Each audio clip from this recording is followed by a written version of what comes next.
गाड़ी, अरे मेरा बेटे छोड़ दो। अबे जान लेगा क्या उसकी? गाड़ी रोक। नहीं रोकेगा गाड़ी, जो खाड़े लाए ना खाड़े ले।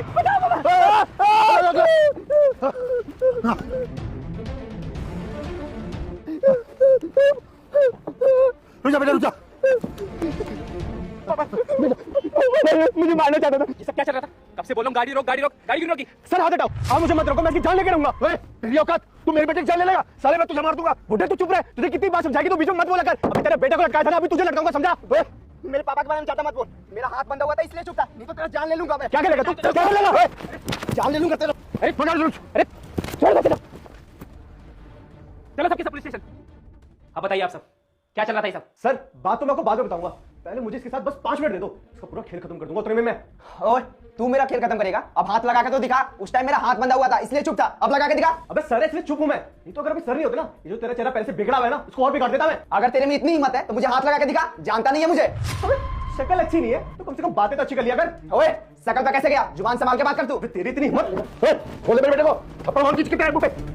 अरे रुको, ये पुलिस स्टेशन है, किसी के बाप का घर नहीं है। अंकल जी आप बताइए क्या बात थी? सर मैं तो अपने घर पे था, इस लड़के ने फोन किया मुझको और कहा कि इस जगह पे आ जाओ। जब मैं वहां पहुंचा तो मैंने देखा इसने अपनी कार के बोनेट के आगे मेरे बेटे को बांध रखा था, और आपने देखा मैं दौड़ रहा था, मैं इससे बोल रहा था छोड़ दो मेरे बेटे को, छोड़ दो, गाड़ी रोको, गाड़ी रोको, और ये बदतमीज ये चलाता जा रहा था। इंस्पेक्टर साहब जब सोचिए, कार के ऊपर से नीचे गिर जाता, कार के नीचे दब जाता, मर जाता तो कौन जिम्मेदार होता? आप मेरी बात मानिए, इसको लाखों में डाल दीजिए। हाँ अंकल जी, वो सब मैंने देखा कि गलती तो इसी की है और सजा भी इसी ही मिलेगी, पर उससे पहले मैं जानना चाहता हूँ कि इसने ये सब किया क्यों। अब बताएगा मुझे ये सब तूने किया क्यों? साहब अगर मैंने आपको बता दिया ना कि ये सब मैंने क्यों किया है, तो जो हरकत मैंने करी है ना उससे भी बुरी सजा देंगे आप इसको। आप जानते नहीं है सर, ये ना बाहर लड़कियों को छेड़ता है।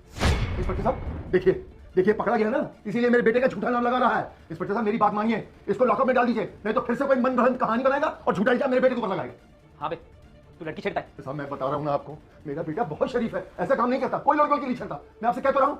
देखिए अंकल जी, मैं आपसे नहीं आपके बेटे से बात कर रहा हूँ। साहब मैं तो स्कूल पढ़ने वाला बच्चा हूँ, मेरा तो सारा ध्यान पढ़ाई पर रहता है, मैं ऐसा गंदा काम क्यों करूंगा? साहब मैं आपको सच्चाई बताता हूँ, जब मैं ट्यूशन से घर आ रहा था ना तो ये लड़की छेड़ रहा था, और साहब मैं इसे बार बार समझाने की कोशिश भी कर रहा था कि तू ऐसा काम मत कर, लड़की मत छेड़, पर साहब ये मानता ही नहीं था। फिर मैं थक हार कर बोला कि मैं पुलिस में कंप्लेन कर दूंगा, पर साहब ये मुझे धमकी देने लगा, अगर तू पुलिस में कंप्लेन करेगा तो तुझे मार डालूंगा। साहब मैं धमकी से भी नहीं डरा, मैं आपके पास कंप्लेन करने ही आ रहा था, पर ये साहब अपने दोस्तों के साथ मिलकर मुझे कार के बोनट में बांध दिया और मेरे पापा के पास कॉल कर दिया, और उसके बाद की कहानी सब आप तो जानते हैं। बेटा मुझे इग्नोर मत करो, नहीं तो तुम्हारी पूरी जिंदगी खराब हो जाएगी। अगर ऐसा नहीं चाहिए तो जल्दी से वीडियो को लाइक करके चैनल को सब्सक्राइब। अंकल जी आपको जरा भी शर्म नहीं आती अपने बेटे का गलत कामों में साथ देते हुए?